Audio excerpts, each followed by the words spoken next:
getting some words from Master Soen Ozeki, then going to the temple in Apeldoorn, and how the words of Thich Nhat Hanh helped me. So let me just tick that off so that I remember what I have told you. Right. Now I've told you about object permanence, that it was gone. I told you about the daymares. I told you about when I got music gone. When my music was gone, it came back.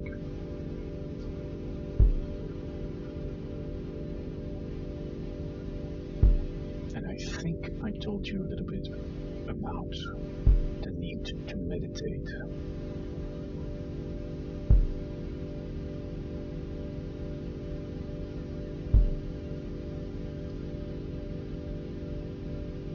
I had very little memory. And that was not the main problem. The main problem was focus. Because I had so little focus, my short-term memory wasn't functioning, but my long-term memory was, and it was functioning amazingly well.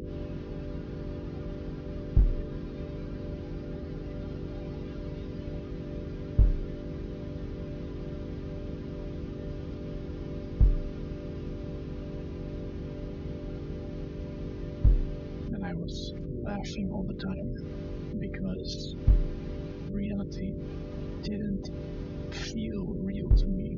This was all connected.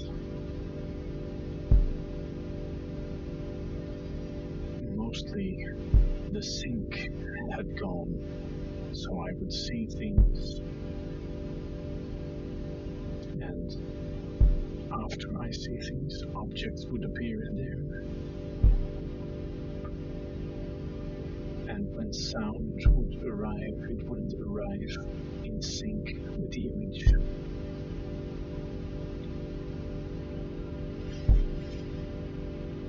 I tried to show people that I never really got people to understand until a couple of weeks ago when I made a new one and showed it to somebody, and they finally understood what the problem was, why it was so tiring to keep the world together, why I could do it for 30 to 40 minutes and then had to take a 20-minute break just to shut down my brain.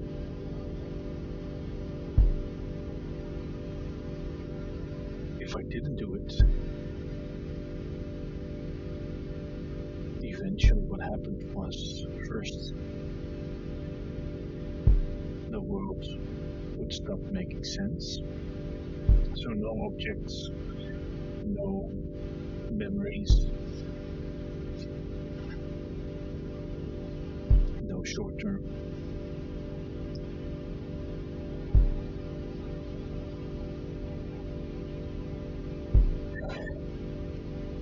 And if I let it go really long, what would happen is my ability to want things was gone. And this may make some sense. If your ego is gone, then it's very hard to want things. You're very suggestible. And in the bad moments of that first year, there would not be a coherent I. That would be kind of like separate voices. one would control the body. So if I want to go to the toilet, I had to negotiate with that voice, say, well, I know it's a lot of work and we don't have the energy, but I really want to go to the toilet because else we're gonna make a mess. And then nothing would happen. And then at some point my body would just get up and start, walk to the toilet. There was a kind of inner child that was happy about everything, very playful. And then there was the owner of problems, which was very close to my old personality. The keeper of the memory. I called him Joachim for no reason. I just gave him names. Whatever would come up, they would have some association. They would pull up a file of a page of a magazine that I'd seen at the dentist 15 years ago, and I was reading an article on the other page, and they could see the things on the page I wasn't reading. That type of weird thing. Very sharp memory, very associative, very unreliable, because if I wanted to find something, that took ages.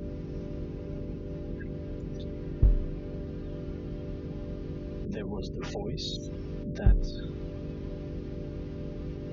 I would hear answer people if something was asked, and it would act as if everything was normal. There's very little I could do about that. And all the partials, clusters, I've had several names for them, personalities, but they weren't complete personalities. Used the voice for different things, except Coach, that was the body. Coach never spoke, but he could just do things with the body, so it wasn't necessary. But there were others. At some point, I created gods, and then I had the voice of those gods, which for me were aspects of life and personality and mind.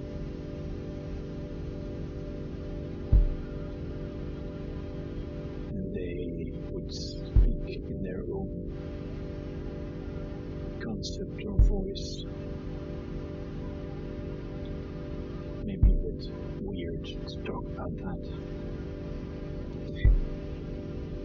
Basically, I created 3 gods, and I allowed myself to have gods as long as I wouldn't start believing in them, which for me would mean that I would decide they were something else than something that lived in my head, and I would start telling other people about it, like I'm doing now, but more to convince them of my gods. As long as I didn't do that, I could take them as seriously as I wanted. So I used those to help me anchor certain truths that I found that worked for me. And the first one is truth of Kali. Everything in this universe runs down.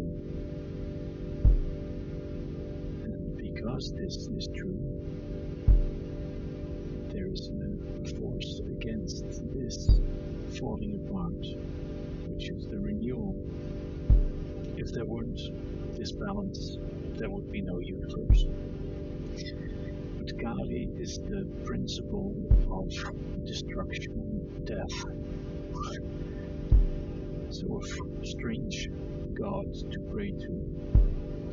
But because of this unity of these concepts of renewal and destruction, she is also the mother of the universe. I would honor her in her destructive capacity because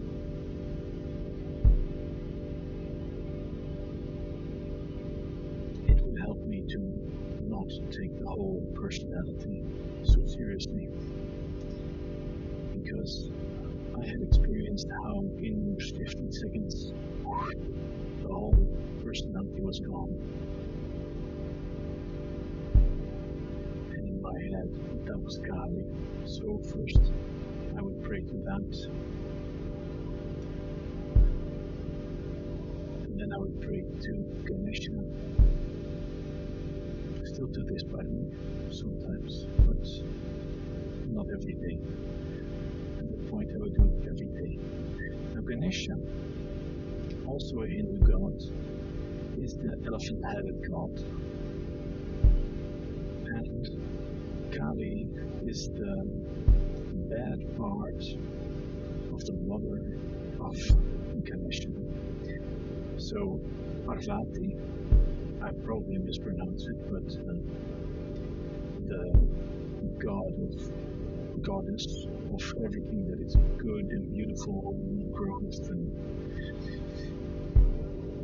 love, all those things, at some point didn't feel she was pure enough.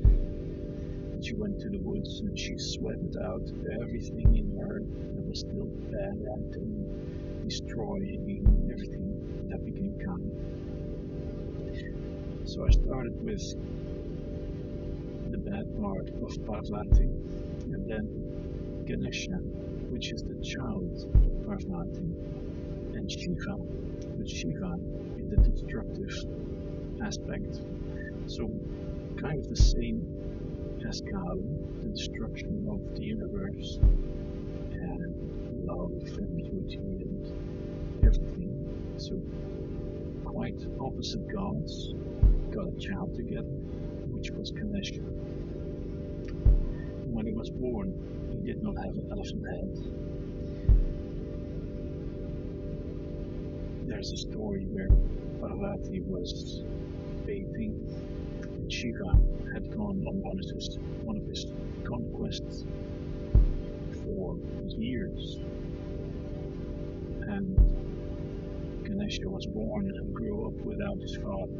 And then his father came back and wanted to visit Parvati, but she was taking a bath. So the boy, now 8 or 9, said, no, you can visit my mother. She's taking a bath.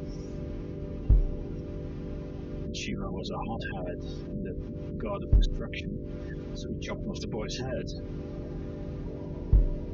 And then went to see Parvati. And then the whole thing came out. Oh, shoot.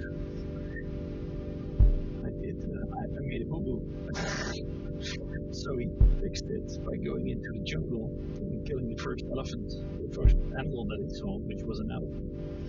Chopped off that head and put it on the body of his son. So that's why Ganesha has an elephant head. Now I could identify with that chopping off of the head because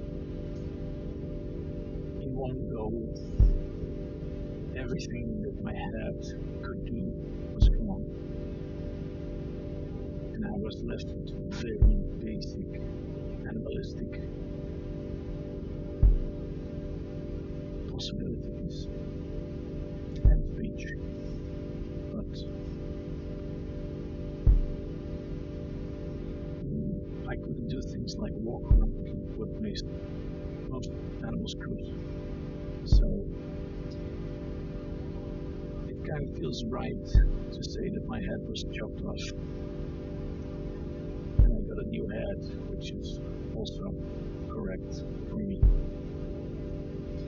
So this feels good.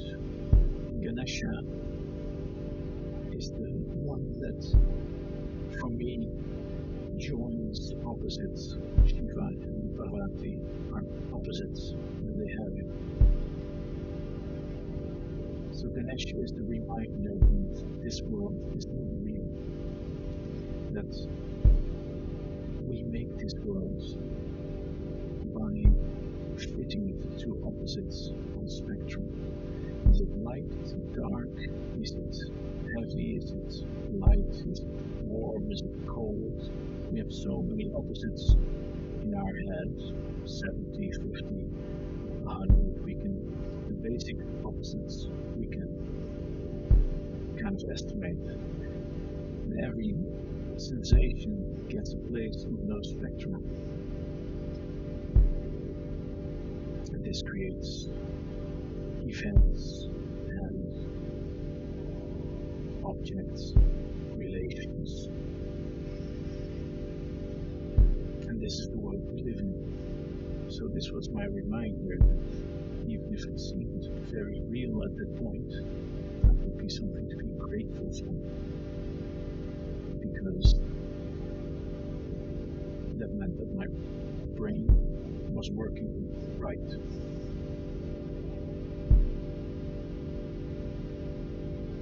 So right from that, Kali is usually called to destroy the ego. I was trying to get back the ego, and I would be very happy, but it worked better if I didn't take it very seriously. And that's what Kali could remember me, help me remember, and then Ganesha could help me see how everything was put together. And then I had my own god called Ludifant. And I would commit to the work of Ludifant, about which I will tell more later.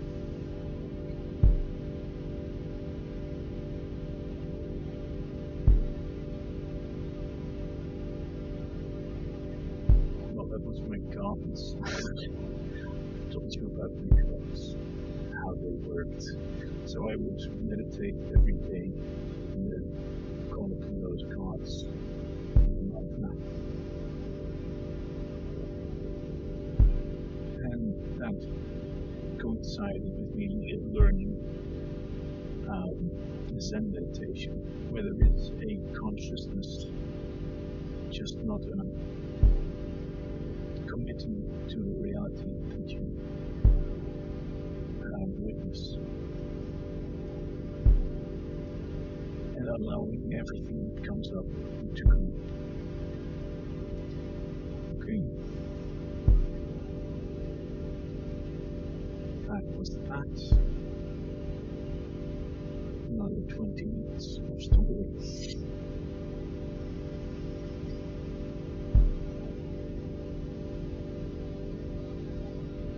I'll wait patiently until I get to the right part to tell you what I did today. We're not there yet.